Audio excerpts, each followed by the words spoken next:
lesson can you learn? Because every loss isn't a loss. It's a lesson. You can measure my arms, but you can't measure my heart. I just can't lose.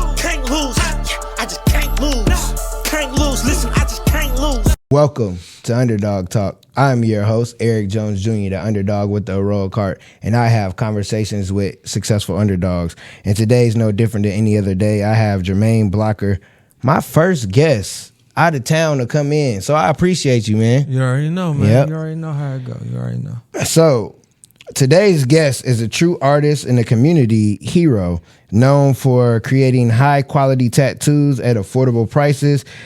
Goes beyond the ink. He gives back through free tattoos, feeding the community, and hosting events like $10,000 giveaway. Let's dive into his journey. So before I get to the questions, I need a fun fact. Yes, sir. Yep. Fun fact for me. Yep. Fun fact. Love is evil when you spell it backwards. Okay. I like that. And it got a double meaning, so make sure y'all, I like that. What is the story behind your first tattoo that you did or that you gave to somebody? So the first tattoo I ever did was on my brother. We had a tattoo machine in my mama's closet from high school from me just messing around.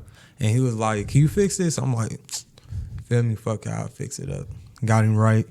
I ain't getting right, but at the time I got him right. Yeah. But and after that, it all started. I put it on Facebook like, y'all come get tatted by me. I'm just, joking around and stuff. And then it went up from there. It just changed. So was that something that you thought of when you was younger that you was going to do? Or is it something that just happened and you was like, oh, I'm good at this, I'm going to just keep going? I didn't really plan on doing tattoos, if I'm going to be honest with you. It really just started with me drawing, and it kind of just fell into place, if I'm going to be honest. Yeah. A lot of people that draw good turn into tattoo artists or barbers. Yeah, I hear that too, because a lot of people that cut hair can draw real good. Yep. I have peeped that. I'm not gonna lie. One of my buddies in college, like, he could draw real good, and he started cutting people hair, and by like the end of the school year, he was cold, and I got a messed up line, and he was able to fix my line. I was like, oh yeah, you definitely could be my barber. So when you got your first tattoo of your own, and then you started doing your tattoos, did you feel like I could have did a better job like down the road? When I first started, it probably would have looked the same than it looks when dude did it. But now that I'm thinking about it, I feel like I definitely could have. Yeah. Did a little bit better. So you say you were a drawer. Is that something that you've been doing since you was a kid, or is it you fell in love with it on your journey of getting older? I've been really drawing since I was young. I couldn't never stay focused in class. I always sit there and draw. Even when they would tell me you need to pay attention, for some reason, no matter how much I tried, I still end up just drawing in a little corner of that notebook paper, Yeah, I definitely understand that, because I can draw, but not great. I'm more of a colorer type person, but I would be on the same thing, just drawing or coloring something, because I'm very artistic, but I think it's more of the graphic designs than actual drawing, because my drawing, it's not that good. But I love art. I love to go to I love to go to a museum. I just was in New York, and we went to a museum, and it was dope seeing all the different stuff and just people ideas. Like, I seen this chair, and it was like a fluffy chair. It was like it looked like almost like a what's them beanbag kind of thing, but you open it up, it was a backpack. What? And it was like big as this light right there. That's tight. I'm not gonna lie. I sent it to I forgot what he said he thought it was, but I'm like, nah, bro, that's a backpack. And he was like, man, that's cool. Yeah, it was like the big fur. You know how women wear them furs or mink? Yeah, mink. It was like that, but it was different colors. And I was like, man, that's dope. So that's cool that you like art. I love art too. Art is everything. It's more than what people realize, just like math. So what's the ups and downs of being a tattoo artist? The ups is definitely, the expression, the pay, learning, meeting new people, all of that. But the negative is really just when you got to deal with certain people that make stuff a little more difficult or go out their way to sabotage certain things just because, but none of that will really matter at the end of the day if you have a reputation that you build off a good standard. So that's what I try to do. I love that because reputation means a lot. Like people don't get that when, especially us black people, like we start a business, we think people just supposed to rock with us. Or it's like, nah, you got to actually have a business because sometimes you don't be prepared. Because when I was growing up, you got, the old heads and they got their business or they hustling, but they didn't have the paperwork and they didn't have all the stuff right. So now it's like you got to make sure you got everything right when you start a business so people can come back. Because, definitely if you're a tattoo or anybody that has a service, you got to have some type of reputation that brings people back. So what's your longest tattoo you ever had to do? 12 hours. 12 hours. How many breaks did you have to take? Probably like three or four. 3 or 4. And what was it? It was his birthday. He came and got he didn't have no tattoos before. Yeah. He came, he said, I want my whole chest done, both my arms and my neck. And I'm like, all right. And this when I first started, so I'm like, let's do it. And I'm not gonna lie, he sat through the whole thing. I don't know how he did it, but I can't get no tattoos. I'm scared of needles. I've had too many surgeries, and I don't mess with. Like when I was 13, my mom I think she went to Atlanta. I know she went somewhere down south. I think it was Atlanta. She came back with a tattoo, and I was like, ooh, I kind of want one. She was like, she was gonna let me get one, but I was like, oh, you gotta use needles? No, I can't do it. Like I hyperventilate when needles. Like I'm terrified of them. Last time I went to the doctor to get a tooth pulled out, they brung out this long needle. I'm like, no, what you got going on? See, but I always tell people a needle at the hospital that go in through multiple layers of skin. The tattoo needle just is scraping. Yeah. I mean, it's a needle. Don't get me wrong. And then you're getting poked 1,000 times, not once. But, So, what was your difficultest tattoo or difficult person that you had to do? My most difficult person I had to deal with, ironically, I can say I'm not gonna say all, but a lot of the male clients, just because they don't stay still. That's the hardest thing, especially when they're getting like the forearm. It's always a slight tilt to it. And I understand that just because the muscle setup of our body, but it's just like it's inconvenient. You know what I mean? But it's not really. I don't really have too many problems. What's the craziest like tattoo request?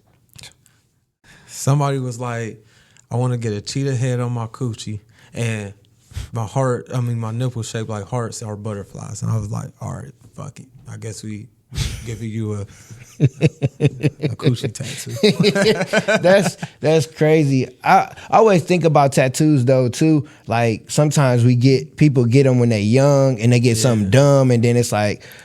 She was about 30 something. She was like 38. She said, I want my coochie tatted and I want both my nipples done. I'm like, whoa. I'm like, I'll do it, but I'm like, yeah, that's gonna be crazy because people don't think you get older, your skin and like it ain't gonna look when them titties start sagging. That ain't them hearts gonna be looking real sad, and don't look like hearts no more. Yeah, that's that's crazy. Because I looked at some of your tattoos and I was like, okay, and I'm just wondering like, man, what craziness people would come up with. I can't even put them on Facebook. That's the crazy part. You definitely can't put that. She gonna be like.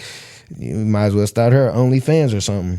They gonna instantly ban my shit too. They gonna be like, oh yeah. Yeah, definitely, because there ain't no social media with that. Not Facebook, probably Twitter. What is some advice you would give a young person that is starting off doing tattoos? Be patient with yourself. Be consistent and don't give up, because the hardest part is just staying consistent and feeling like you never gonna change. If you know you're gonna get better and you keep trying, it's gonna come. Even when you don't realize that you'll naturally start getting better and progressing. A lot of people give up as soon as they're getting over that threshold of changing who they are as an artist. So. Got you. How do you get better as a tattoo artist? Is it working on somebody or is it actually like drawing stuff out and things of that sort? It's both drawing on paper just, to grow your different tendencies and your different consistencies when it comes to like shading or drawing and stuff. But like it's really down to tattooing the actual skin, because no matter what anybody say, nothing is more accurate to practice on than actual skin. You know, I tell people all the time, you could use a turkey leg with the skin on it, pig leg, something that got some skin on it. You could practice on it. You just got because I was sure about to be like, do you get like, because you know how they have the hair, they had the dolls or something like that, so you just need something with skin. That makes sense. Yeah, get like a little raw turkey leg or something. You know. So what are some of your like 2 big accomplishments from when you started to where you at now? Oh, well, my biggest accomplishment, I feel like, is just being able to move in different ways without, you know, putting too much information out there. Being able to move in different ways that I wasn't able to at first, as far as me being stuck in one spot and having to be in certain situations just because I didn't have the ability to get out of those situations. Yeah. You know what I mean? Got you. Yeah. Like, so basically, just general, I guess you could just say general success. Yep. I don't know. Got I you. really know how to explain it. Yeah, no, I get what you're saying, because sometimes when you're in business and you're doing something different than maybe what your parents did or your family did, and it's just like, man, I'm doing something different, and I love it because I have accomplishments, but I don't ever really sit down and pat myself on the back. It's like, okay, I met this goal, I got another goal. And I had went to church today, and the lady was like, sometimes when you get to a goal, it's more than that goal. It's like you accomplished that goal that you had your eyes set on, but it's like, I can do more. It's like that goal was just too small, and you can go further with that. Yeah. And ironically, with you asking that question, I still feel like my biggest accomplishment isn't in the tattoo industry. Mm-hmm. You know, I feel like my biggest accomplishment, in my personal opinion, is when I've joined the military. Just in general, just because I was a little fat boy that was able to get into the military and do the stuff that I was able to do. So hey, that's not funny that they said you was a fat boy, but I was it's a comedian, his name Nate Jackson. Mm-hmm. So he a heavier set dude, and he was talking to a dude in the crowd, and he was a big dude, and he was like, you was in the military? Mm-hmm. He was like, who was you protecting? And he had these jokes for him, so because you don't really see heavier set. So how was that being in the military? Because I'm trying to think, I don't know anybody personally that went to the military. Well, maybe older, but like to actually ask them how it was. So how was that? It was exciting, really. I was a crew chief, so I was on a helicopter. So it was fun. Like, I love feeling that breeze. I didn't have to be down there hot with everybody else on the desert floor. Yeah. So what are 2 or 3 things you take away from going to the military that helped you like after?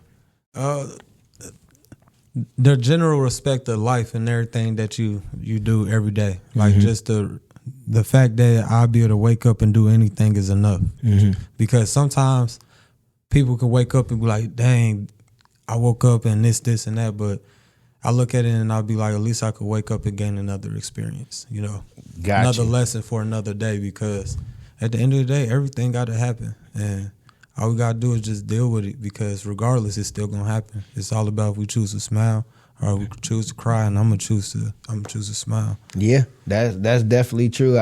It's like we can't complain or we can't put responsibilities on somebody else for our own problems, because a lot of times we cause our own problems. And if you don't have a mindset to actually be like, hey, it was my fault. Dang, I messed up. Then you gonna have that frown, or you gonna, oh, it's this person's fault or this person's fault. Mm. But as I got older, it's like, nah, some of the stuff that I didn't do caused me to be in the same situation, or some of the stuff that I did do caused me to be in that situation. Mm. And you just gotta be a man or woman and say, it's my fault. You take that accountability. Yep. Yeah. Cause life gon' whoop your ass. Life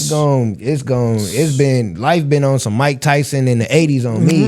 And I'm like, but I wake up and I make it every day, and it's like, okay, how can I be better than yesterday, or what can I do today to help me in the future? And when you think about those things, it makes life a little bit better, because no matter how much money you got, you still gonna have trials and tribulations. Mm-hmm. It's like they say, the more money you get, the more problems you get, and people don't really realize that, or just the more stuff that you do in your community or for other people, you got all kinds of people coming at you sideways. Yes, you preaching. Yeah, you preaching because that's the truth. Yeah, it's crazy. So you were in the community. You helped out with the community. How was that? It's always good to show some love and give back to the people. The only downside is, like you said, the negativity that come from it, like the different people who like to, of course, pocket watch. Then, they always say it's always going to be a hating ass nigga or the police. Yep. And I got to deal with both. So, yeah, it's fun. You know what I mean? Yeah. Because, like, I don't know how it is in Ohio, but here, and people probably ain't going to like it, but I say it throughout the podcast, it's a popularity contest here. It's like if you went to this school or you hang out with this person, people rock with you. But you could be doing something. Like, I'm not originally from Indianapolis. I'm from up north Indiana. So we move a certain way and we act a different way. But I've been in Napa enough to say I grew up as an adult here. But it's still like people don't mess with you when you do certain stuff. And it's like, man, I'm helping the community. Or I'm doing this. And people don't show up because you don't have a name. Is it somewhat similar like that in Ohio? Yeah, it's similar to that. I'm not gonna lie, it's real similar, but it's not too hard to make a name for yourself. The issue is that people make their names in a bad way. Yep. That people's name get made based off of something that they did usually. Yeah. It's not real often that you could build your name off of just who you want to be built as. You got too many people looking at you to get the same opinion. Because everybody think different. So a lot of people gonna say one thing and do the other. Yep. That's definitely true. I feel like you gotta go viral or do something crazy just to, make a name or have some controversy. I always, like, when I started podcasts, I was like, I don't want to do nothing that's controversy or that takes away from what I actually want to happen on my podcast. Because I say some controversial stuff. I talk my shit, but it's like, I don't want to do that on this certain platform. I do it more so when I do videos or if I'm on somebody else's platform where I'm able to talk, because more so it's for somebody else to come on here and be able to share their story. So what was growing up in Dayton, Ohio like? I grew up in Trotwood for real, but I was in Dayton. Mm-hmm. It was cool for real. It wasn't that bad in the years that I grew up there. So it was really how you anticipate the hood to be, Okay. Just everybody outside. If it's warm outside, all the kids outside, we go play, do some shit like break some bottles. Yeah. Me, my brothers, my friend Taco, we'll throw shingles at each other and shit. Bad kid shit, nothing. Yep. That's how Michigan City is. Bruises. Yep. Man. And it was different for me because people used to pick on me until I got to the point where I'm like, all right, y'all on bullshit, I'm on bullshit. Yeah. And I started standing up for myself. And it was like, I'm not on nothing y'all on. Don't come this way. And I played basketball. That's just something I love. And once I figured out how good I was, people respected me more and I was known more because they like, oh, okay, y'all think he can't shoot because his arms. Okay, he gonna bust your ass. And I took that. That's kind of what we did. We played basketball. I really I didn't do a lot of trouble stuff until I got older. I was a typical kid, get in trouble at school, but it was until I got like 19, 20. I remember I was telling you earlier, I went, worked at Cedar Point, and that was different because you had people from Michigan, Ohio, and you learned about the different areas and how the locations and stuff. So that's cool because Ohio's Midwest, right? Yeah, so hearsay. Yeah, because it's somewhere like that. So do y'all? What's the best food spots? Ooh, I gotta be careful when I say that. I'm gonna make some people mad. I feel like. All right, so if you ever come to Dayton, it's a drive-through called Ruts. I can't remember exactly what it's called, but it's a restaurant right next to it. It's a building the exact same color. Mm-hmm. You go in there, get you some lamb chops. Mm-hmm. Macaroni and cheese, some yams. So I'm gonna send you her stuff on Facebook. Yeah, because I like to eat. I'm a skinny fat dude. And I think it's called Fifth Street Market or something. They got like a bunch of food in there. Okay. I'm gonna drop everything to you. Okay. And then we're gonna make sure we drop them in the thing. Yep. Shout out to people that make the good food. I would say here it's crazy because it's a breakfast spot. It's called Man's Grill. Oh, I'm gonna have to try it. You can't. They're close? No. It's burnt down. So look, Man. I went to New York. I'm with my friend. I'm like, yeah, we went to this mom and pop's place in New York. Breakfast fire. I'm like, yeah, we got to go to Man's Grill when we get back. The next day, on fire, burnt down. I'm like, what? When I tell you this breakfast is $10, but you getting at least like a whole pan of bacon, whole thing of eggs, pancakes big, like you full, like you can't even finish. They feeding families. Yeah, but before COVID, it was like you getting a whole tray of bacon, but now, after COVID, you still get a lot, but yeah, that's the best breakfast spot, because some of these places, they just be bougie, and it's like, nah, bro, I just need some good food. I'm trying to think of what other places. To make it look pretty, but it don't got no flavor. Man, don't do me like that. Yeah, I ain't even gonna say the names, because we rode past the place today. It's like, yeah, it's cool, but I'm a mom and pops. I like the little small place, because those be the ones that got the real cooks that cook with love and stuff of that. Put some extra on there. Yeah. So, what's fun to do in Ohio? Well, it's a lot as far as like Dayton or just all of Ohio. Just all of Ohio. It's a lot to do in Ohio. If you're saying it as far as everywhere, as far as virtual reality, you can do stuff in nature, like go inside of different caves with crystals and shit in it, or different mines, horseback riding, boat riding, camping. It's a little bit of everything, paintballing. Yeah. It's like that here. Underground shit, racing. It just all depends on what you into. Gotcha. It's a little bit of something for everybody, but all you got to do is just know the right people. Yep. My childhood, we used to go to all the amusement parks in Ohio. So I always was going through Ohio. That's how I started listening to Bone Thugs and Harmony. My dad would always take us that was like our vacation. We ain't never go nowhere. Like, we went to the amusement park. So I always remember going to different Ohio spots. I can't remember like where we stopped at and stuff like that, because I was a lot younger, but I remember always going there. And then I don't think when I worked at Cedar Point, I don't believe like I went around. I think I went to like Cincinnati and stuff like that. So I think that is around Cincinnati. So because Ohio, it ain't dangerous. I mean, everywhere dangerous, but what's some of the cities that if you ain't from Ohio, you might not just want to roll up to? Toledo, Dayton, Springfield. And it's not really because of the certain individual. Mm-hmm. It's all types of shit. Yeah. From J's to... It's just everything. Yeah. It's really not, I'm not going to say not too much gang shit, because it really is, but it's not as bad as what you would probably think as far as the gang side. Yeah. It's more like, it's just too much going on at once. And, when it's a lot of stuff going on in one place, it starts to get chaotic. All it takes is one thing to make something else go downhill. But if you going somewhere and you don't want your shit stolen, don't go to Springfield or Toledo. I mean, somebody gonna steal your shit in Dayton too, but it's a lower chance somebody gonna steal your shit in Dayton. But it's a higher chance today somebody gonna try to rob you or probably try to do some other shit. But it's not. I don't want to make it seem as prevalent as people. Yeah, because it's that type of stuff everywhere. Yeah, it happened everywhere. Like here, like.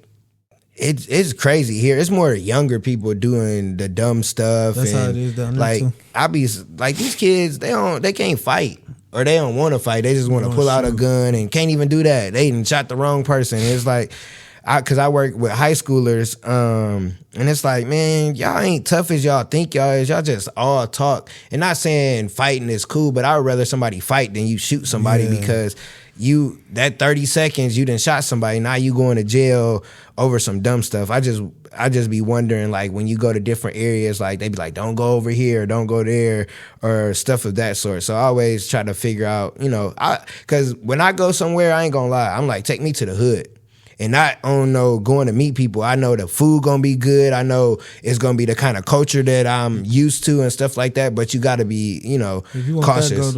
If you want that, just go to Westwood. Westwood, cool. Okay. Like, it's like the hood. Well, it is the hood. I'm not gonna say it's like the hood. It is the hood over there. but it got that hospitality, like Yeah. almost like a Southern hospitality. Like the older people sweet, not all of them, but you're gonna have your super sweet. That's my granny, and you're gonna have that. Damn, that lady be tripping. It's always gonna be a little bit of that, but then you got the ability to go outside and just chill. Sometimes, I mean, of course, anything can happen anywhere, but of course, you could chill. You don't got to worry about nothing if you're not doing nothing. If it's not you doing nothing, you good.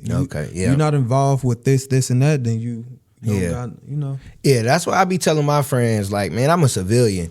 I ain't with none of this stuff. Hey, if I see somebody do something and they ain't got nothing to do with me, okay, whatever. I'm not into the extra stuff. It's like Michigan City it's a smaller town, so it's really, really small.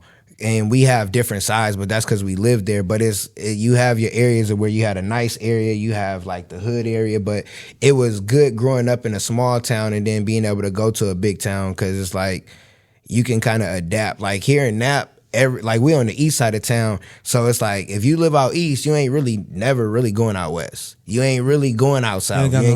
You ain't got no reason to. The only no place really, because everywhere got at least a shopping mall or something that you can go to, but you really don't go to another side of town. And it's crazy because I don't live out east, but I stay being out here just because I'm at the studio, or our basketball team is out there. So I definitely understand, like, everywhere you can't go. Like, I wanted to go to the gas station. I looked at the street. I was like, nah. See, it don't look right over I here. don't think I should go there, just because you never know. I remember it's called Hallville. So it's on the west side, and I had just got a new car.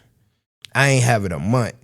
Being dumb, went to the gas station, left the car running. When I say I literally was like handing the dude the money to pay for whatever I was buying at the time, car was getting stolen.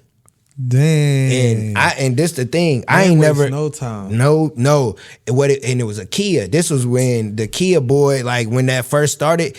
And so I live like across the street. It's a gas station, and then it's the hood gas station. So stuff is cheaper there. So I go to that one, and I see people walking, because it's at the time.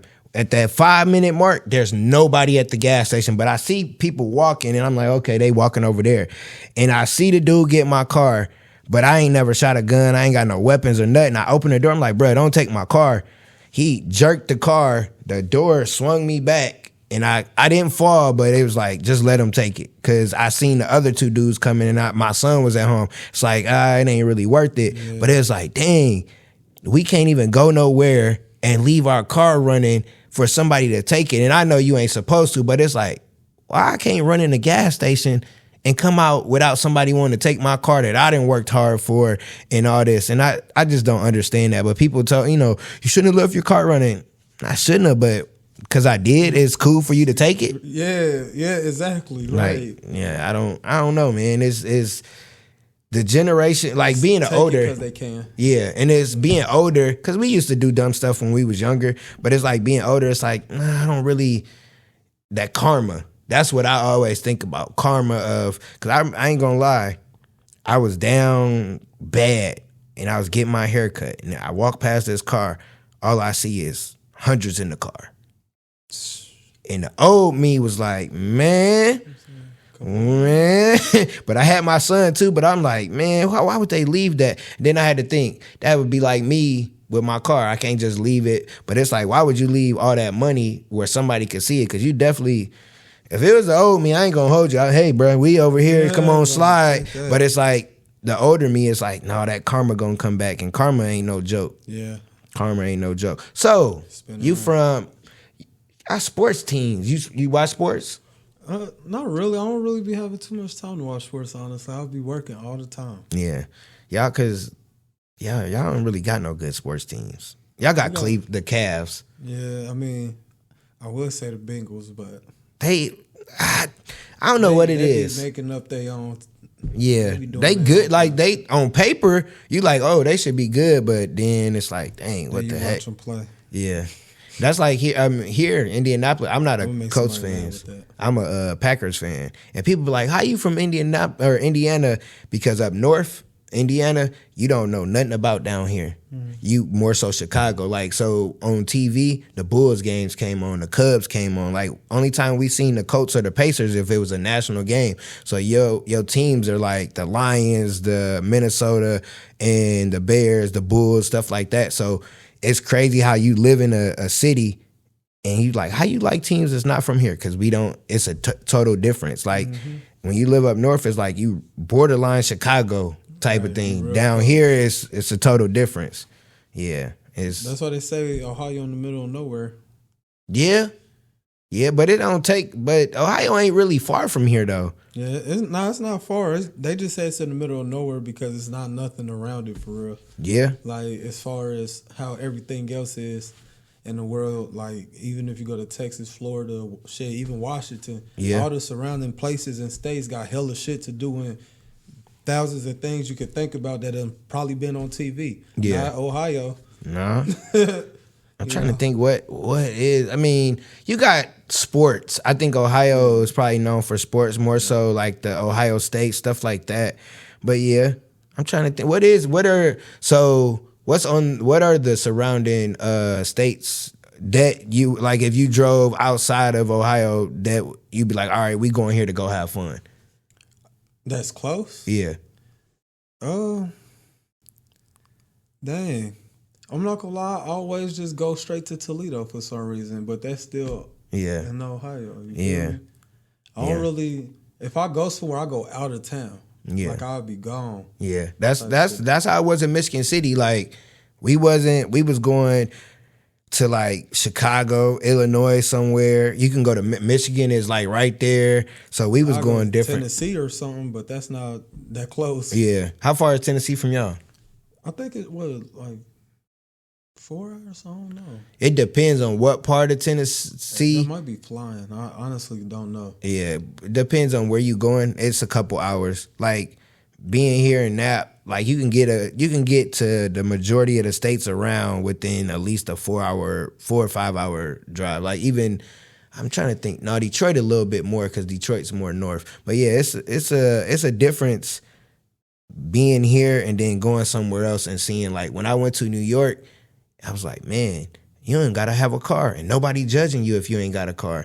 Or like I ain't really see too many people like super fresh. They just got on it's cold. Nobody like you don't see kids joking or nothing. Like everybody was on the train getting to where they going, minding their business. Now they are a little rude in New York. I'm not surprised. But I feel like that's just like at that point it's their accent just to be rude. No, they like so when you walking, like say you going to the train, somebody will walk by you, they'll look at you like move. They basically telling you to move. Like I'm like, hold on, we both walking down here. I ain't gonna lie, I almost got in a fight because I was aggravated. I'm standing against the wall. This the wall. There's nobody walking. My man's got his phone. He like this with his head down. Bump me. I'm like, I look up because I'm on my phone. I look up. Wait, ain't nobody walking. I'm like, hey, bro, what the hell wrong with you? You ain't see me, nothing like that. And I looked at him. He was a smaller guy. I was like, oh, you about my size? Okay, cool. Like if you were like, I was so mad like that he bumped me and didn't apologize. And it's like, how hard is it to apologize? Are people rude in grocery stores in Ohio? Yes and no. It depends. The newer generation, they act similar to that, but like. A little bit younger, probably like 1999, you got a higher chance of them opening the door for the lady behind them. Yeah. The younger niggas, they gonna let that mug slam right in that lady face. Man, it's like, are we as the generation older than them not teaching them certain stuff or they just don't want to learn? Because I was... the standard not there no more. Yeah. It's not. They don't even know how to walk down the street with a girl. They got the girl in the street. Yeah, I'm like, got her holding everything. Yeah, I'm like, what are we doing? You're supposed to be on the outside, and it's like not thinking about it. It's like, dang, do we have to sit down with them? But they don't like to listen to us. But it's like, yeah, that younger generation, they rude. They don't have no respect for themselves or others. I don't know like how it is there, but yeah, these young kids. Like working in the schools, they be ready to snap on you. I'd be like, would you like it if your mama was a teacher and somebody was talking to you like that? Yeah, right. Because I'm like, if my kids heard how y'all talk sometime, they might come up here and put hands on you just because you talking to their parent crazy. And I don't think sometimes the younger generation realize how far respect goes, but I think they don't respect themselves. Because you can't respect nobody if you don't respect yourself. Yeah, that's true. And that comes, I don't know where that come from. From the parents. Yeah. And I'm part of the parents, though. Everything go back home, though. But we all got our own problems. Yeah. So even if it's from the parents and you the parent, it could be from your parents or your parents' parents. You never know. Something came, everything happens for a reason and came from somewhere. Yeah, that's just about figuring it out type shit. Yeah, because my son, where his attitude is where my attitude was when I was younger, but now I'm older. It's like, bro, you tripping. But then I be looking like, dang, was I acting like that? Because I tell him sometimes, bro, you annoying. Like you be annoying with when he have a bad attitude and he whining. It's like, bro, what reason are you doing that? But then I have to think. My mom told me my biological dad had a bad attitude. I had an attitude, and so it's like, dang, we got to break this cycle of having a bad attitude or snapping on people because, like you said, it go back, and you don't realize it. You don't realize you your parent until you a parent or you older. Yeah. Sadly, I'm not a parent yet, but yeah, I still understand. Yeah. So what's something that you could look at and be like, dang, I'm acting like my mom or dad? When I'm walking around, I'm always picking stuff up around my house, even though the house will look clean, but I can see everything that's not clean. Yeah. That gotta be my mama. Yeah. That gotta be. That's that. Why this not cleaned up when I come in the house and there's two things in the sink? Yeah. You know? Yep. I would say mine come from my grandma because I was over my grandma's house a lot. I always look out the window. Mm-hmm. Like I be seeing some of the craziest stuff just randomly. It don't even be if I'm on the phone. I'm always walking around, but I always be looking out the window. And my grandma used to do that. Like she knew everything that went on in her apartment complex because she always was. And I'm like, dang, I'm acting like my granny, but I just be seeing the craziest stuff. Yeah, you gonna see everything, but it's best to be that way because you'd rather be aware than not aware of what's going on around you. But it's like one time, open up the blinds. I seen police lights. Open up a blind. Somebody just got killed right out in front of my apartment.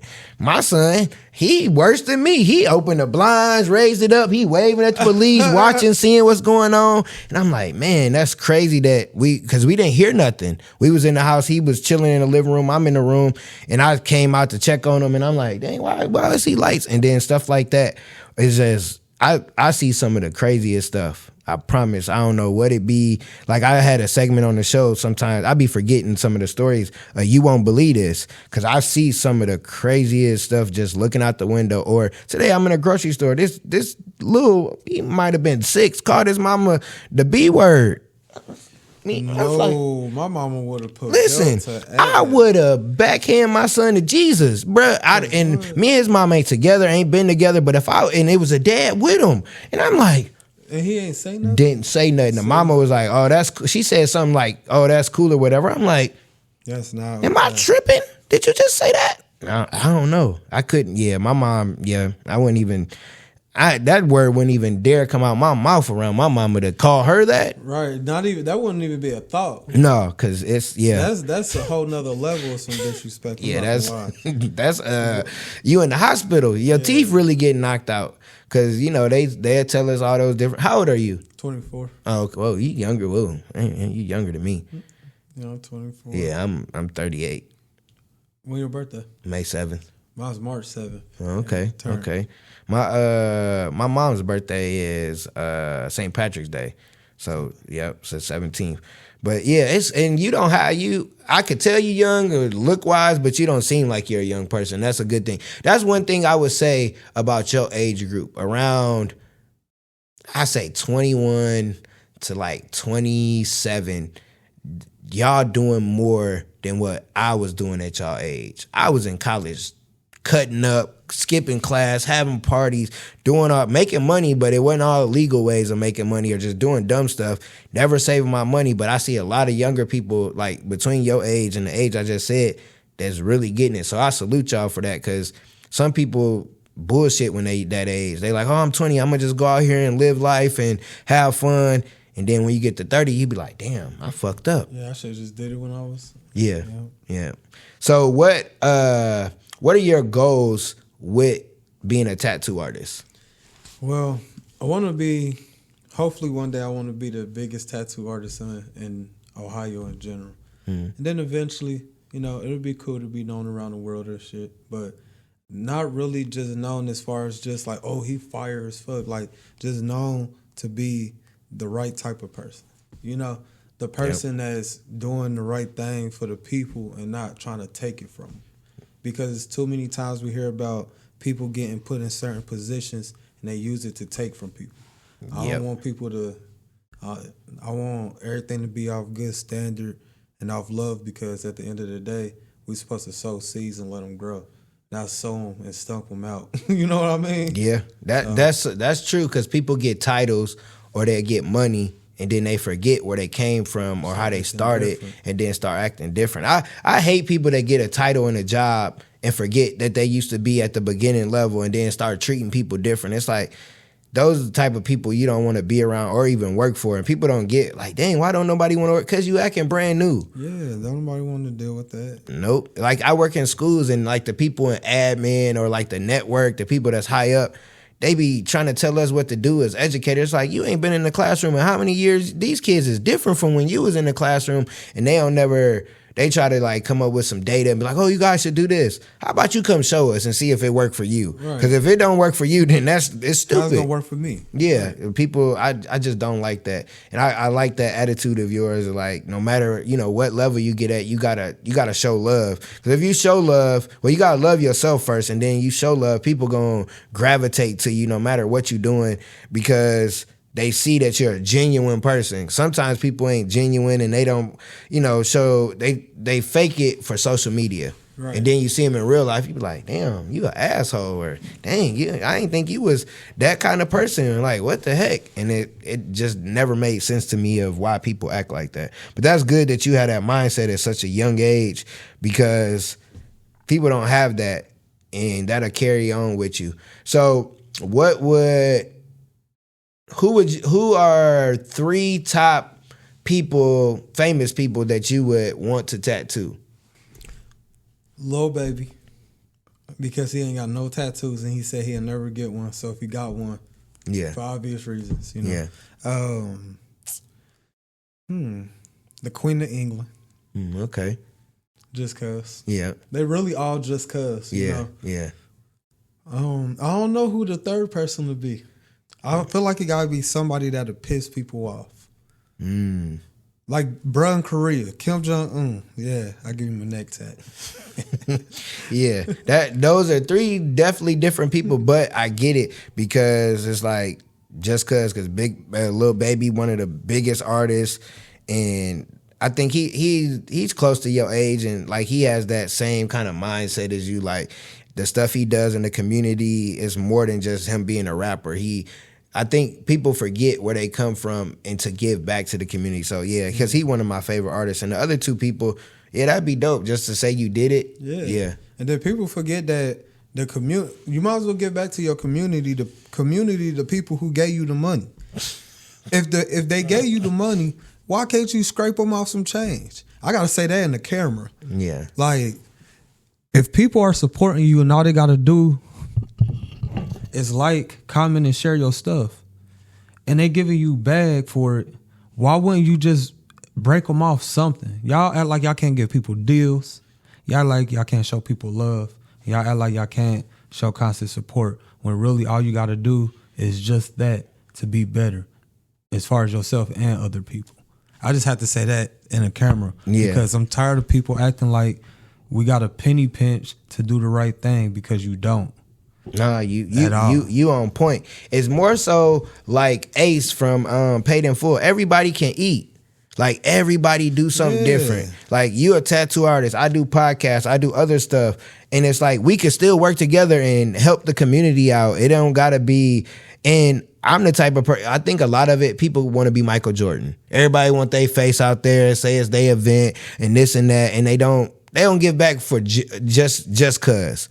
Some people do, or you see the people, they doing events, they got all the cameras and they want to get on the news. It's like, you don't really got to do none of that to give back. To help people. You could just give back. Nobody know any events that you got, nothing, but the people come, they satisfied, they like, man, I appreciate you. And that's all it's about, is helping people. Exactly, because I've seen people that are doing an event with me and then walk past somebody at the gas station asking for $1. Yeah. Like, it don't make sense.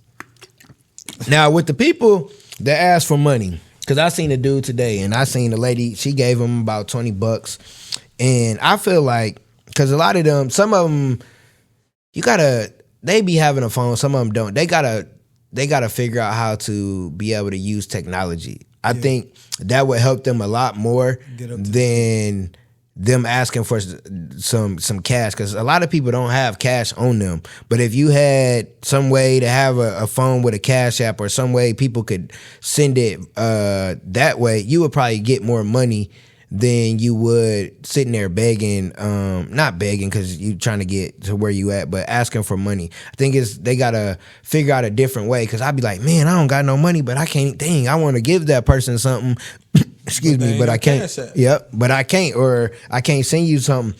So I think they got to change the times that they in to be able to help themselves out. Because it's been times where I've been close to being homeless, and it's like God never let me get there. But I'm like, what would I do if I was there? You have to you got to figure it out. To not everybody's situation different, but you got to figure out how to catch up with times to be able to help yourself. Yeah, you definitely do. Got to figure that out. Yeah, because if you get behind too far, you get left behind. Yeah, you would definitely get left behind for sure. I was just talking to somebody. My grandma, she passed away 8 years ago, but she was almost 80. But she never had a cell phone in her life. Damn. Never. Like when cell phones came out, she still had the house phone, and then like as I got older, she ended up going to a nursing home, so she had just the room phone. And I'm like, it's some older people that don't even know how to use technology, and people don't realize how important technology is. Yeah. Technology real important, and people gonna see in the future or close future how important it really is to be up to date with even the simple stuff. Because nobody about to sit there and write you a check for no $1. No, they not. You know, people do people. I wonder if the younger generation even know how to write a check. I don't know. I know how to write a check, but I don't know if anybody younger than me. I don't know. That's a good question, because a lot of kids don't even know how to write cursive. Nope, they don't teach it no more. That's crazy. Yep. That was a standard at my school. You ain't know how to write cursive, you failed. Yeah, you had to learn. Because the reason I asked about the check, because I was at Menards yesterday, and this lady, the lady was like, y'all might want to go to another aisle, because she about to write a check. I was like, who writes checks in 2024? That's like you paying in change. Yeah, but then it's like, you have to think, no, nobody really even write checks. No, the only time you get a check is like if you did something and somebody paid you with a check, maybe. Yeah, but you really don't even know how. Because we learned that in school, and that's crazy how times is different. Even probably from when I went to school, from when you went to school. Like, you got more technology. Did you have computers like in your all the time? No, not in like elementary school. I didn't really have computers till I got in high school. Like when at my school, elementary school, I went to Richard Allen. When we was in there, we had like, the notebooks and stuff. We didn't start getting the computers and stuff until we got a little older. We ain't had that, but they had just started doing that stuff. Yeah. Like that's when they was just starting to do everything, because everything we was doing, we still was on chalkboards and eraser boards. They don't even be using chalkboards. They don't. They use whiteboards. They use the TVs that they can hook up. I don't even know the last time I seen a chalkboard in the classroom, like a real chalkboard, like the one you could go pick up the block and hit it on the wall. Hold on. I'm trying to think, because I've been in education for a minute. I don't remember a chalkboard either. That's what I'm saying. That's how long it's been, but they was everywhere when we was young. Yeah, because sometimes you had to stay after school and write on the chalkboard. Yeah, like Bart. Bart Simpson off the intro. Yeah, these kids wouldn't even, like, when I got in trouble, my dad made me write. I remember I got in trouble for calling a kid a gay bastard, because he was talking about me. I don't know what the heck made me say that. How you get in trouble for that and he was still messing with you, though? Because you wasn't. It was wrong to say. Yeah, wrong to say. So my dad come up. So you know what those words mean? I'm like, I knew what gay meant, but I didn't really. I don't know how. I can't remember how old. This man made me go to the dictionary, look each word up, and write the definition 100 times for each word. Damn. Yeah, these kids don't know nothing about that. They typing everything. I remember writing to the point between the knuckles start burning. Yeah, that's how you know you doing good writing. Yeah, kids. That's crazy to think that because I'm 14 years older than you, so just imagine the kids that's younger than you. They don't know half the stuff that you did. I know one thing. I'm glad they didn't have technology when I was in school because I got in trouble every day because they sent as soon as something happened, your parents know. At least back in my day, they call, they send a letter home. You might could beat your parents home, but nah. Like if my son was to do something, boom, oh, okay. Yeah, straight text. Yeah, it's text your mama, text your dad right now. Yeah, and I already know my mom would have been at that school on some. I was in the era when you act up at class a couple times, they'll give you a warning, but after that, they gonna call your parents and they put it on speaker so everybody can hear you get cussed out. Man. Hear about that ass whooping you getting when you go home. I think that's one of the worst whoopings. Is the whooping where you talk to your parent and they said you getting an ass whooping when you get home. That's the longest day. Like you know it's cooking. Yeah. You know it's no going away from it. You just know. Oh. You just gotta hope that your mom or your dad too tired to whoop your ass. No, my dad used to get off work. He said, "I'm ready, ready." I remember I had a friend though. I remember I got in trouble at their house. I forgot I said a bad word. And she was like, yeah, you gonna get in trouble when you wake up. I'm nervous. I can't go to sleep. They're like, bruh, she gonna forget. She not gonna remember when she wake up. And she didn't. I was like, that was one of the only times that I knew I was gonna get in trouble and I didn't. Cause my mom, she wasn't playing. My mom put me on punishment for a whole summer. Oh yeah. My mom would have did the same thing. Whole summer, cause I got all F's and a D. That's because I had to write a book and I didn't. And my report card was so bad. And I hid my report card. So only reason they found out that the report cards came out because we went somewhere and the teachers was there and they came up to my dad like, yeah, did you see that report card? I wanted to call her everything but a child of God because I knew what was coming. Yeah. I knew what time it was. My mom was like, did you dirty on that one. Did me dirty. And it was a teacher I hated. I didn't like her. I ain't gonna say her name because she's my friend on Facebook. I still don't like her to this day. Shout out to her. No, the reason I don't like her to this day, because being in education, she was so mean. So say if you came in class and you was a little funky, she calling you out in class. Why you coming here smelling like that? Why you act like, and being a teacher or being an educator, it's like. That's inappropriate. Yeah, like you know how embarrassed, because we never know what kids are going through at home. Maybe they don't know how to shower. Maybe they don't have the resources, because it be kids, they be talking about folks, and I'm like, man, you shouldn't talk about them because you never know what's going on at home. And that's just how it was. You do know if they got water. Like, man, when you in education and the teacher, you learn a lot about kids, and it'd be some situations where it'll make you cry. Cause it's like, dang, you only in kindergarten and you gotta deal with this. You in girl was in second grade, mom was in jail, she lived with grandma, like dad was, a little off, like she's 7. And and y'all want her to come into school and do some work and all this, and she going through all kind of stuff. But we don't think about those things until you actually find out, and then you feel bad, like, dang, why was I acting like that? Right. Yeah. I know what you mean. Yeah. So what is 2 goals for 2025 these are goals that you must complete? My goals that I must complete for 2025 is I have to have 2 shops, 2 establishments that I can't say right now because they literally in the making now and on. Yeah. So tune in. Yeah. 2 establishments of that sort and 2 tattoo shops with 4 apprentices is my goal altogether.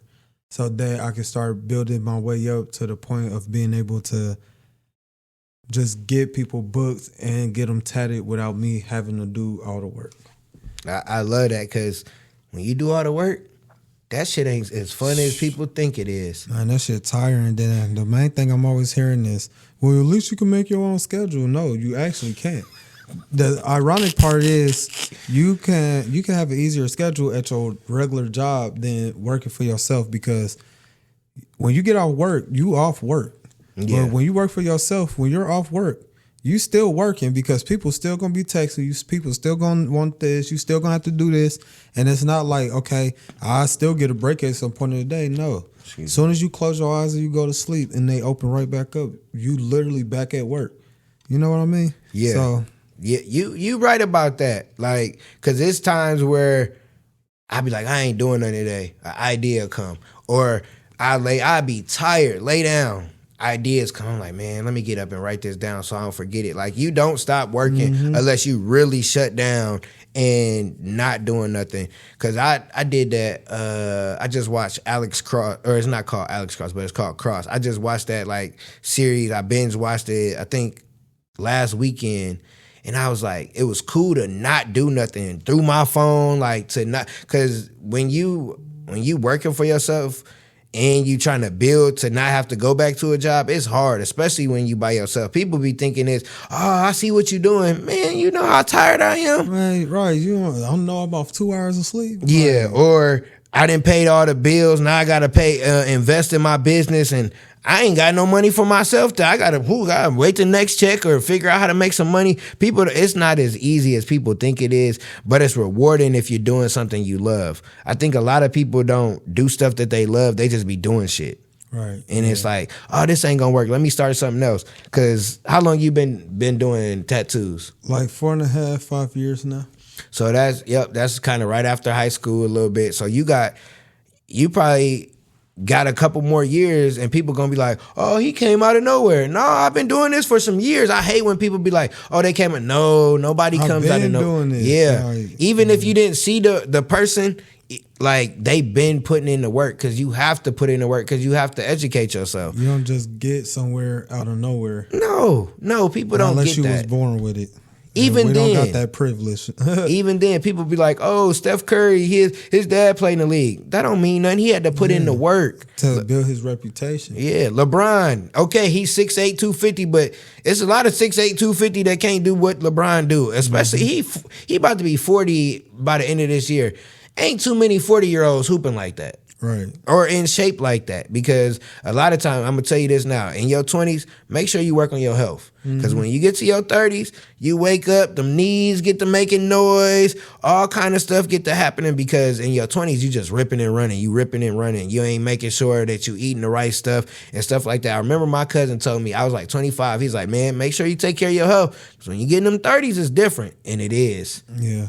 It's definitely different. So make sure anybody younger, whatever, if you 20, work on your 30s. If you're 30s, work on your 40s, because you don't want to be one of them older people, like, because people be like, oh, you 40, you old. You're not old. You just getting started. Right. You just now really grown, if you want to be honest, because everything past that is when you start getting older. You know? You start getting experience points. Yeah, because people be like, oh, I'm not old, I'm young. I don't know what y'all talking about. But when you look at it when you was a kid and you like, oh, they 30 or they 40, that seem old. But it's really not, because once high school, college kind of over, like where your age at, you're like, dang, I'm 30. I was just 20. Man, and it's crazy how life is, and it moves. It moves quickly. That's the middle of your life, for real. Yeah. Because I felt like I really didn't become a man until I was 30. Like 25, I was like, okay, I'm mature. I got to take care of these responsibilities. I had my son at 28. So once 30 hit, it's like, okay, I got to change up what I've been doing, because I don't want to just be this person that just go to this 9 to 5 and depend on these checks. And it's like, what can I start doing? And I realized my voice is my gift. And once I realized that, I was like, how can I use it? And people don't work on their gift, or they don't even know what their gift is. They just be doing a whole bunch of shit. And it's like, no, if you use what you really good at and you love it, if somebody wouldn't pay you, that's what you're supposed to be doing. Exactly. And people, I don't know. I just don't be understanding that. But I love to see somebody your age really out there, getting it. So tell me about the community event that you did, and what made you do it. And my most recent one, or your first one. The first one you did, because the first one's always the hardest because you don't really know what you're doing and you know, hiccups come and all that. So how did that come about, just thinking about like, I'm going to do a community event for people? My first community event was more like that free tattoo stuff I was sending you. Yeah. I really thought about it in the prospect of everybody like free stuff. And I want everybody to see my tattoos. So if I put 2 and 2 together, if I give them free tattoos, how can I do it in a way that I can expand and reach more people? So I'm like, if it's free, I don't want them to pay. So I'm not going to be like, $5 ticket, this, and that. Nah, boom. Just share a couple of my posts, and then you get a number. So now I'm getting free promotions from hundreds of people. That was smart. That was very smart, because people don't think of that. Because sometimes it's hard to market yourself. Yeah. And you being able to, because like you said, people like free. I'm like, oh yeah, all I gotta do is share. Oh yeah, I can get a tattoo. Too easy. Yeah, that's too easy. But you said it earlier, a lot of people don't share. A lot of people don't, like, it's your friends and your family, they be whack as hell when it comes to support. But you have to understand, your friends and family ain't your audience. So sometimes they don't even be paying attention to what you got, because that ain't what they do. So you got to be like, all right, I can't just focus on cousin and them and mama and them, because they not really doing they ain't liking what I'm doing. So that was smart to be able to, even though it was a lot of work probably doing the tattoos, but I'm sure your business went way higher just from doing that event. Yeah, I definitely expanded a lot more from that event, for sure. A lot more people learned about me that didn't normally know about me. So that was smart. So what about the last event you did? How did that go? Because I know I've done a couple of community events. My first couple, it was only friends and family that showed up. It wasn't like a big one. I didn't have big ones where sold out all the tickets and different stuff of that. But then, you have some that you look around, you like, dang, well, you still got to do it though. Yeah. My last event, it was cool. We gave away some free dinners and stuff for Thanksgiving to some people in need. It was definitely interesting because we was dealing with a bunch of different types of individuals, and a lot of those people were in those situations for their own reasons, of course, but it went good, Yeah. Sometimes you got to remember that people have their own issues, and based on how people react to even what we see as simple might be complex to them, because like we said before, we don't know what people been through. And I always tell people all the time that life is like artwork. It's subjective. It's seen different through everybody's eyes. We all see in the same room in front of us, but we seeing it in different colors. We seeing it different. I like that. You know what I mean? So I like that. That's life. Life is subjective, just like artwork. And that's why everything is opinion based. You got to just listen and understand what people feel and how they react to stuff. Because I can offer somebody a plate. Here you go, and they be like, "Why?" But to me, I'm like, "Damn, I'm just trying to give to you. I'm trying to help you out." But to them, that could be a general insecurity. You don't know what somebody done gave them. You don't know what somebody done did to them, the reason that they feel like they need to be nervous. You don't know what people went through, because just like it's millions and billions of people, it's just that many people to do shit to you in your life. Yep. In our short period of time of us living, we've done met and ran past and interacted with more people than we could ever imagine. That's so true. I like that perspective. That like you could be in the same room and you see something different. Like we could look at the pictures on the wall and you might be like, oh, I see this over here. And I'm like, dang, I didn't even see that. Or like you said, like you go to help somebody and they back off, but we don't know what they've been through to the reason why they back off. Or they be like, no, because everybody different. Everybody doesn't tell what they going through. Right. And I feel like it's harder for us as men to tell people what we going through, because, oh man, you lame, or oh dang, you broke, or you this and that. It's no, life hit me. Like life then did a DDT on me and tried to knock me out, and I had to pick myself up. Or if you in need of help, it's like, dang, do I want to ask for help? Because then people going to be looking at me a certain way, or they going to be talking about me. But then when you really look at the successful people, that's how they got to where they at, because somebody helped them. Because as a man, you know, we got a lot of responsibilities on us as a man. So it's kind of undermined sometimes what we have to deal with or go through. But yeah, I agree with you. I didn't know anything that I knew about business until I ran into this guy that I was shipping stuff for in the medical field. And he used to have this big house, this real big house. And I asked him, I'm like, if you don't mind me asking, like, how? And he like, I just show you. Like, I run the business and I do this. Like, yeah, I'm not no doctor. But he gave me the basic principles and mentality to teach me how a businessman should do things and how I should change my perspective, because no successful business is successful based on their thoughts. It's based on everybody else's. They look at people's eyes. They look through other people's eyes before they look through theirs. So instead of them being like, damn, I'd like to see this at my store for sale. Instead of them doing that, they're going to be like, what do people buy? What do I see people with all the time? What do I know people like? If you see the world through other people's eyes and realize that it's a bigger perspective to the same picture, then it'll help with your understanding.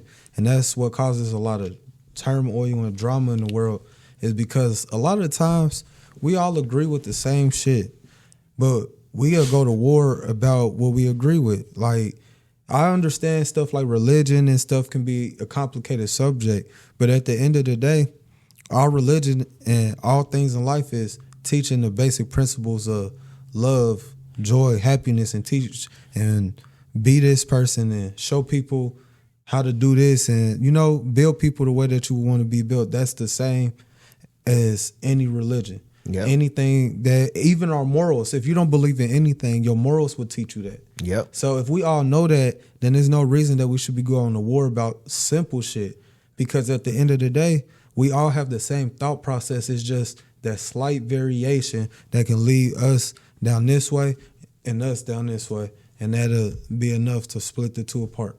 Man, so you on point with that. To what you were saying with the older guy that helped you, it's all about solving a problem. Yeah. If you can solve a problem, you gonna make money. Yeah. That's where what you were saying with, you gotta look from somebody else's eyes and what you're doing. You like, okay, a lot of it really is helping the old you. Mm-hmm. Whatever you're doing, you're helping the old you. So once you get to a certain point, like you were saying, getting your shops and having other people do it, the way you really gonna level, like when you get to a certain spot, teaching other people. Yep. And then they gonna be like, oh yeah, I want to pay you to be able to teach me and do this. And that's really how you make money off of teaching people what you know. And then with the religion, like I look at the Bible different now that I'm older. Like Proverbs, that's like the book of life. Like if you read that and take out the religionist part of it and apply what it's saying to life, you would be a very successful person, because it's telling you how to be a successful person. And how to have certain morals and principles. Yep, and how to do stuff. But then you can go to a church that's all religion and they'll tell you, oh, this, and that, or, oh, you shouldn't do this. And it's like, how can you tell me that I can't, that if I do this, it's the horrible thing, but you a horrible person behind the closed doors. Exactly. when you ain't at church and you cussing your kids and you're beating and you're doing all these extra stuff. But then when you get in church, oh yes, I'm da-da-da. And I don't like those kind of people. Like I would rather somebody, I made a post, or I was thinking like, all the people that was older, they'd tell us what to do, but they never showed us. Yeah, like nobody really showed me how to pray. Mm-hmm. Until I got older and started really like getting a relationship with the pastor. That I was like, they always be like, oh, you should do this, you should do that. How?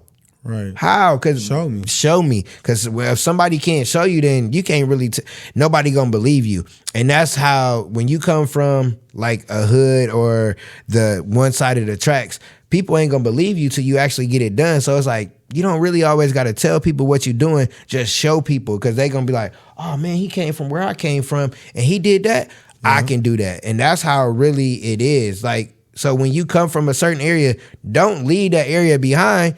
Go back and help them, or show them, or at least let them be able to be accessible, so they can understand, oh, you came from where I came from. I can make it. Because if you don't do that, you got to be the example.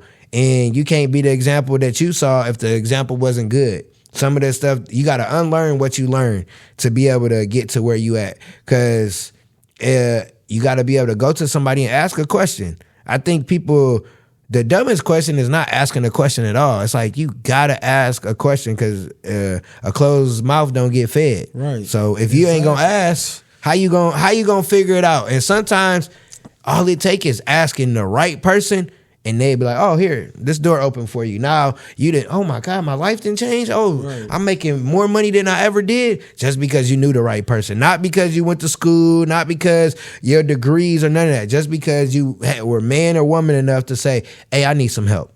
And they was like, I got you. And that's okay. And that's what people need to realize. It's okay to ask for help. You can't get anywhere without somebody helping you regardless. Even if you don't directly ask for help, you asking for help. Even if you running a business and you're advertising yourself, you're asking people to come do something, to come shop with you. Yep. You are always going to need other people to build yourself, just like people need you to build them. So that's why I always tell people to do what you say you would do for other people. Don't just say it. Don't be like, man, I'll do this if I could. Like, actually do it. You know, I know too many people who have the ability to do some crazy stuff, and they don't do it at all. Yeah. And then they see how certain things go in their life, and I'll be like, you don't notice, it's a balance in the world. It's things that should and shouldn't be done. It's an equal and opposite to everything. And if you can't just ask for help and accept the help that's given to you, then you didn't deserve the help in the first place, because there's nothing that I can't stand more than somebody that asks for help, and then you tell them, you don't even tell them what can help them. You just tell them what is probably not working and what they might need to try. It ain't nothing I can stand more than a person who try to get an attitude about that. Yeah. Because you don't ask somebody for help and then get mad when they help you. Why would you ask somebody for help if you didn't never want it? You know, man, or you ask for help, they give you the blueprint and you don't do it. Yeah, and then I tell a lot of people that, not to put any names on anything, but I don't have to coach people through things for years, and I'm telling them just do the same thing that I did. Yep. Just give them a deal. Just give this away. Just do this. And they like, nah, I don't want to do that. I can't do that. This, and that. But I'm telling them, I'm like, if you sitting there chilling for an hour anyway, not doing anything, just take that hour and offer somebody something. And I can promise you, that's going to change a lot. I've been on the shoe, though, of being around people that could help. And because I've never really been around it, I didn't use the help. Because like when I first started in 2016, it's a lot of people that I see on social media, and I'm like, man, they getting it. Not a jealous bone in my body. I'm like, man, why am I not where they are? Because I wasn't doing the stuff that they was doing, or I had to go through all the stuff that I needed to go through to get to where I'm at. And sometimes it's like somebody will give you the blueprint. You got to have a coach. I'm going to just say that. You got to have a coach, a mentor, somebody that's where you want to be, because they going to tell you, hey, don't go down that street. Keep straight. Because if you keep straight, it's only a mile up the road. You take that right, that's about 3 miles out your way, and you like, dang, and you don't listen, and then your journey is longer than what somebody else's is, and you'll be upset. Like, it's people that would probably be in my shoes, be like, dang, how they get there, and hating. It's like, because you wasn't doing what you were supposed to. And then you have to realize, okay, I can't keep saying I want to coach. I can't keep saying I want help. People give me help and I'm not doing nothing. Or like you said, you can't ask for help and then be in a situation where somebody asks you for help and you don't help them. Because I've been in the situations where I thought about it, like somebody asked me, can they borrow something or do I got? And I'll look at my account and be like, man, I don't know. But then I'm like, man, somebody didn't probably help me when they didn't have nothing, so let me help that person. And then you realize, you don't even really realize a blessing to come out the blue because you actually help somebody. Like, it's important to help other people, because you help people, people gonna help you. Like, whatever you put out in the universe is gonna come back to you. If you put out hate and all this bullshit, that's what's gonna come back to you. And then people, that's when it's this person, it's that person. It's you. Yeah. Nobody can control. Who was the whole time. Yeah, I can't I can't complain about me being born the way I was born. Nope. Like, I can't be like, oh, it's my mama fault. Nope. God made me this way, and I can't complain.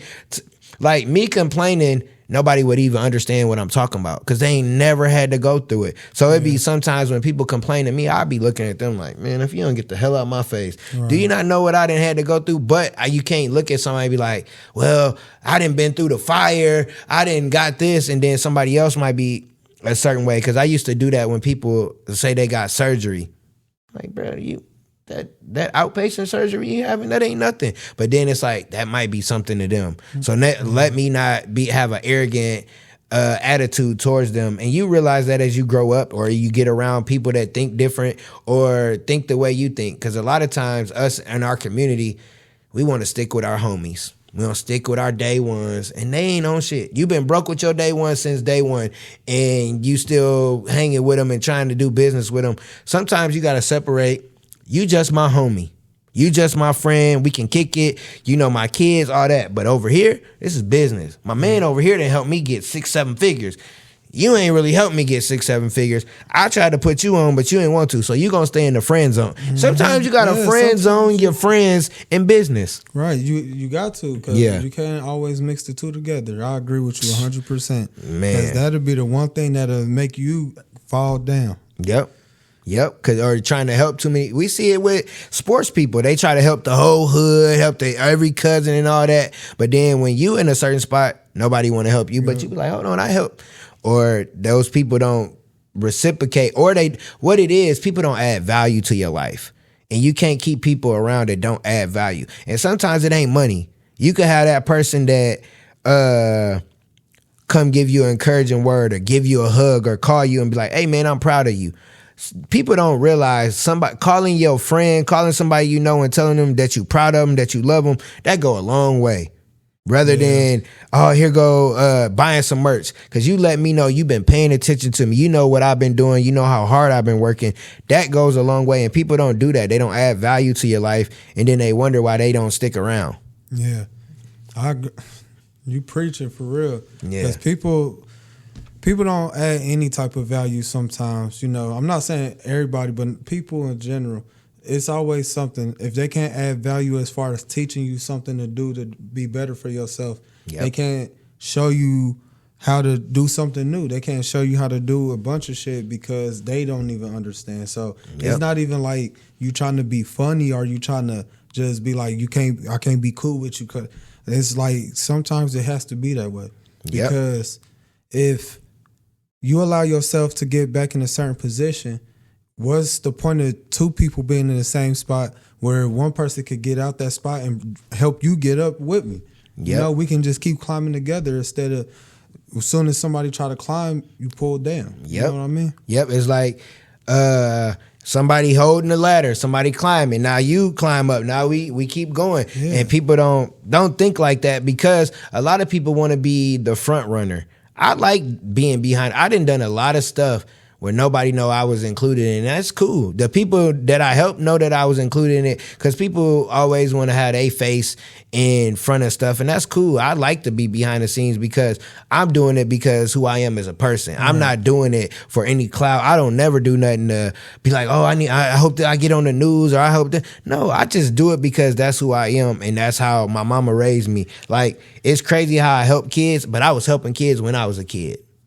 And it's like, that's just who I am. And I'm sure I can tell by how you are, you've been the same person. You still young, but you're going to be the same person in 10 years, but you're going to be a lot smarter. You're going to be a lot further because the way that you thinking now at 24 years old, like you thinking, this is a conversation that I'm having with somebody closer to my age than what you are. So young people that's around you or people that's around you need to listen to you because you spitting game too. Like when they listen to this, they gonna be like, oh, okay. And they can see like sometimes it's not our appearance, how we look, what job we do. It's about what's up here and what's in our heart. Yeah. And if you can give that information to people, they gonna be like, man, I mess with you. Because you coming from a genuine place. A lot of people just do stuff just to do it and be like, I did it just so I can get my name out there, and then you do business with it, and you be like, dang, why am I working with you? I don't know. He was like the worst person to do business with. Yeah, because it'd be a lot of people, they be like,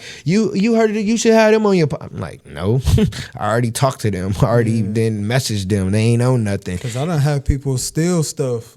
You could do an event with somebody. I've done an event with some people, and we giving away money and we giving away this, and somebody telling me some money missing.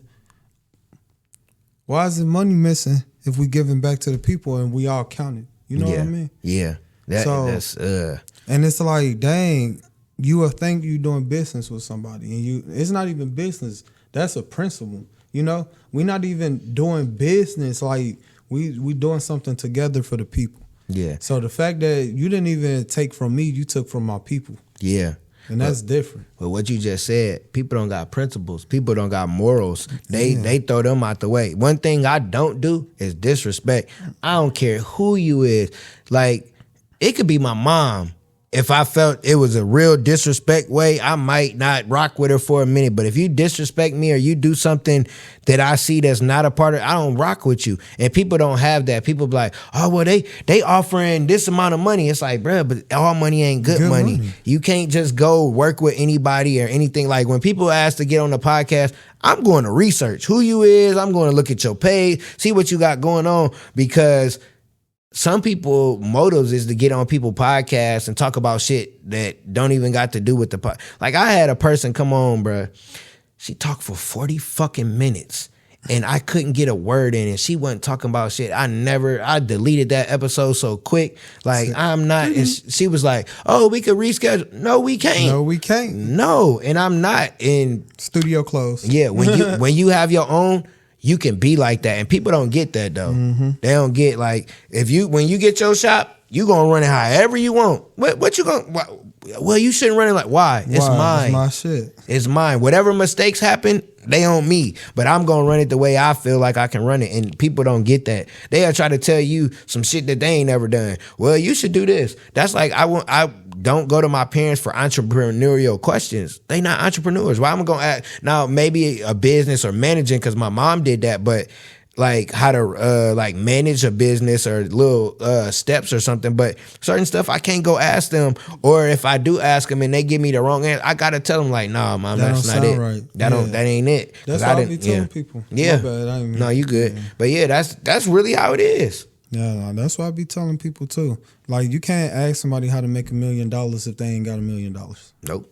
That don't make sense, because if they knew how to make it, they would have made the money already. Exactly. And sometimes with that, people be like, oh, I want to be a millionaire. You got to be a thousandaire first. Yeah, you got to get them bands, and people don't realize they take a lot to even get a little bit. Yeah. Like, yeah. You will feel like you got somewhere and ain't got nowhere at all. Nowhere at all. Because they said your first 6 figures is the hardest to make. Once you make your first 6 figures, getting to $1 million gonna be a little easier. You make your first $1 million, the rest of it is easy. But you got to get to that first step. People be like, oh, I want to be a millionaire. It's like, oh, I want to win a lottery. Okay, you win a lottery. You ain't never had that much money in your life. What you gonna do with it? You broke in a year because you just spending. You just doing whatever. You see so many people win a lottery, they be broke. I got $1 million. Yeah. How about this? I already be thinking about when I get certain money, what I'm gonna do with it, how I'm gonna operate. Like I go look at certain houses, or I'll be like, I want this, I want this, I want that, and like, cause when the day comes, you got to be ready. Cause God be blessing us, but we don't be ready, and it's like, dang, back to square one. Cause you wasn't ready. You pray and you say, oh, I want this, I want that, and then the door open.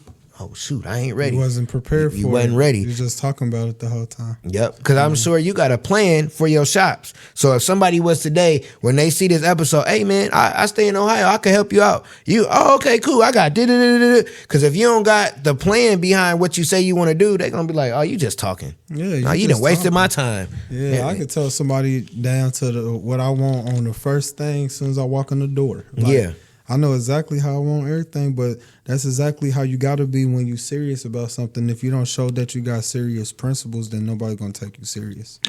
It's like when we was kids, we used our imagination. People lost their imagination. Your imagination is gonna get you to where you want to get to. You use your imagination, say, oh, I'm gonna be this, I'm gonna do this, I'm gonna do that. And then when it actually happened, you be like, dang, I thought about that. I remember me and my friend said when we were younger, we was gonna be on the radio. He wasn't a friend that was with me on the radio. It was somebody else. But I remember, I said I was going to have a radio show.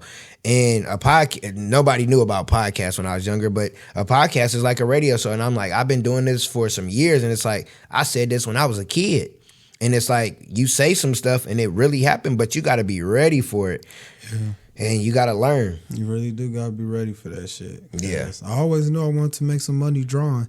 I wasn't ready to do tattoos when I first started, but I had to get myself ready, or else I was gonna lose everything. So yep. So with drawing, do you draw and like put canvas in your crib or draw pictures for people, or you just do it for? I used to compete in stuff. I got some stuff at a couple art institutes, and then some stuff at Alfred University, stuff like that. Okay, that's what's up. Stuff from when I used to compete and do a little art competitions and shit back in school. That's what's up. I haven't really done anything as far as the competition side in a while. I should actually probably see about if I can get into something like that. That'll be a way to add on to what you're doing. Yeah, something to add to my portfolio. Yep, because if you drawing, you draw something for somebody, they be like, oh yeah, and then you like, oh, I do tattoos too, and then boom, that's how. Yeah, put two and two together. Yep, I remember I got a buddy. He do clothes and he do chairs. He do like he do anything that you can sew with. But I remember he drew a picture when we was kids, and I'm the type of person I always keep stuff that I feel like is special. And I remember I showed him, or I told him about these. Like, you still had that? And I'm like, yeah, bro. I remember when you was drawing, and just remembering or seeing somebody when they first start, or that dream, like you said, you was probably drawing all kind of pictures. Like, oh, I want to be an artist, not knowing. Guy like, yeah, you tattoo this. You ain't gonna be drawing that. You didn't think about it, but you said you wanted to do something with drawing and tattooing, and people don't realize sometimes you say what you're gonna do when you're younger, and you don't even realize it before it even come true. Yep. That's like my son. He play basketball. He cool. He good. He can shoot, but he don't work. He don't work like on his game to like advance, and he didn't make the school team this year. And as a basketball player and as a dad, I was nervous for him, but I never told him because I'm like, you ain't work on your game like you was supposed to. Like last summer, we was working on the game. This summer, he was outside. He was traveling. He was just He was on vacation with his mom, my dad. He was going places, so it was like he ain't really practice. But then it's like, okay, I got cut.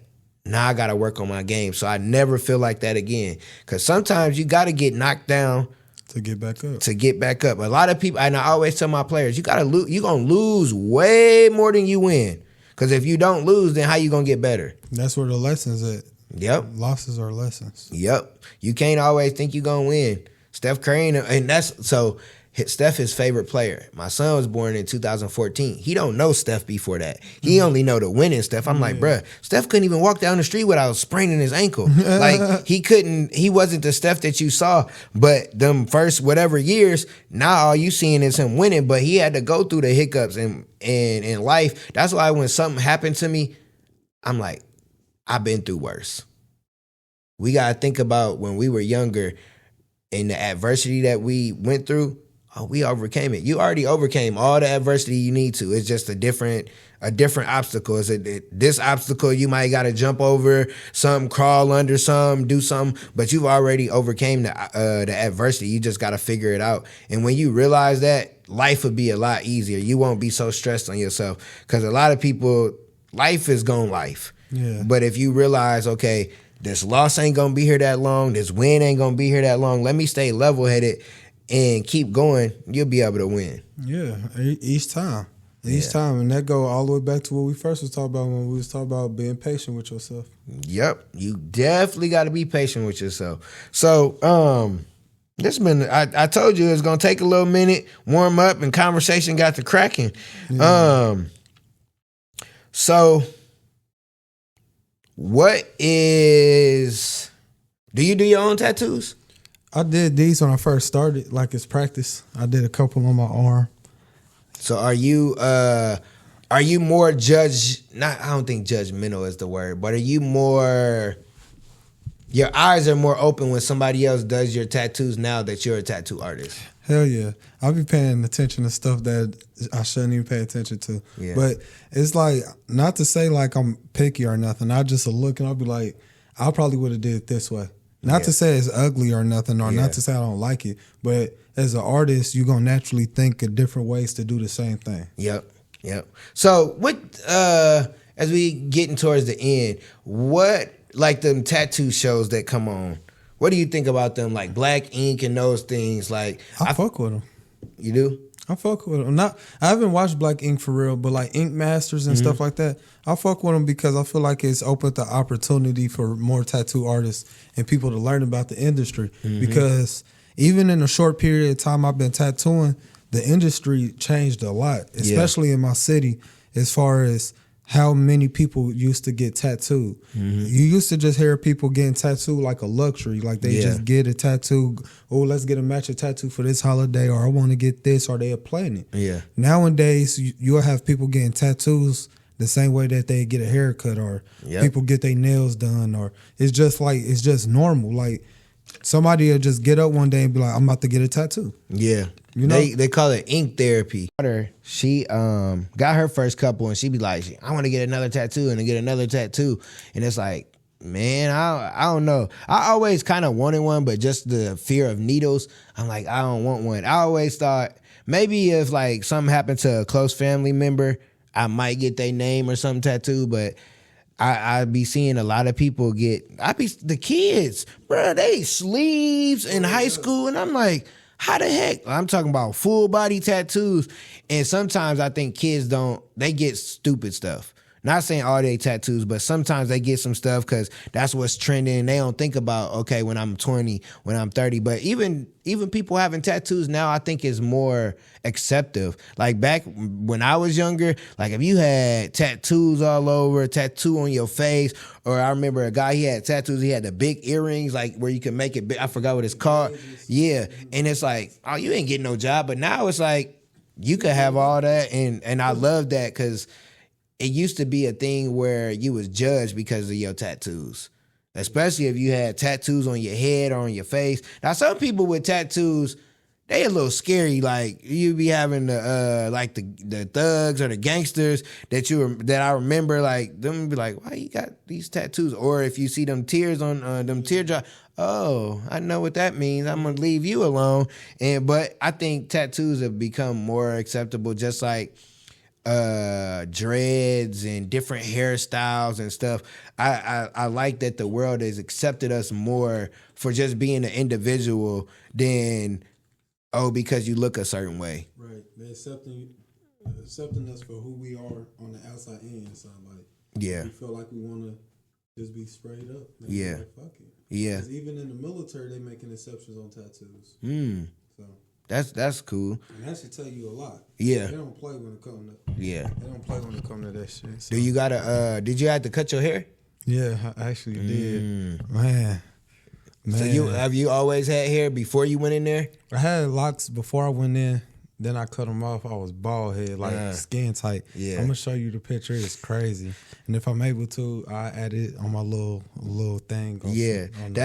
So my son, what the picture look like. That's funny because my son, he cut his hair in the summer. So from about kindergarten to 5th grade, he always had hair. You know, it took time to grow, but he had his hair locked up. But my son, he albino, so the texture of his hair is different. So he could pull on his dreads and it'll come off like easier. So he had a little bald spot. He wanted to change it, and when he cut it, he looked like a whole different. It's like, man, he don't even look the same. And it was funny because he was hooping and his game wasn't. I was like, yo, you lost your powers because you cut your hair, and he want to grow it back just because I think he just wanted a different look. But now he like, I want my hair back, and I'm like, because he got he light skinned with red hair, so it's like that having the hair. It shows more rather than having a cut. You can tell, oh, he got red hair, but it's just something about it. So I was gonna grow my hair. I think I'm gonna cut it. People like, I like your hair like that, but I'm a fade kind of guy. I ain't never really. Like a clean fade. Yeah, well, I grew. What it was, to be honest, I had hair from 5th grade to 9th grade. Mm-hmm. Went to the barbershop the day before school. I ain't gonna say the barber name, but I said, taper me, shape me up so I could go. I think I was getting braids or twisties. Man, my fro out here, my buddy, he's sitting there cracking up. He dying. I'm like, why is he laughing? Man, I was so mad. When you looked in the mirror. Yep. What was your expression? It was probably a face, like my face talks before I talk. Because, as a kid, you really can't. You can't say how you really feel. And like, then you just fucked up my... Yeah, the day before the first day of school, I'm like, bruh, really? That happened to me, too. I had a mohawk. And, as an African-American with a mohawk, you get the fade with the mohawk. Yeah. You don't get the skin tight, just the hair in the middle. No. He shaved me bald on both sides. Like and Mr. gave T. me just, literally, I was so... I don't even want to talk about it, man. Yeah, that we go through that. Girls go through that too, but it's a little different for guys because it's like if you gotta cut your hair, you gotta start all over. They could throw something on top of that shit. Yeah, they could put a wig on. Oh my god, frontal. I ain't never doing that though. They don't even care if it look dingy. As long as they not looking how they was looking when they got fucked up, they'll be all right with it. Cause I see some high school girls and they lace front. I promise, I have to keep all my jokes to myself because I don't want to roast these kids. But some of these kids like, yo, lace front is horrible. Toe up to the flow up. So, I need an underdog quote. A quote that when somebody listens to it, it can help them move the needle with whatever they doing. Patience is key, and to have faith in yourself. And remember, the reason I say that love is evil when you see it backwards is because once you start loving what you're doing, I'm not going to say you're going to start hating it, but it's evil to it. Just remember that you got to stay patient with yourself.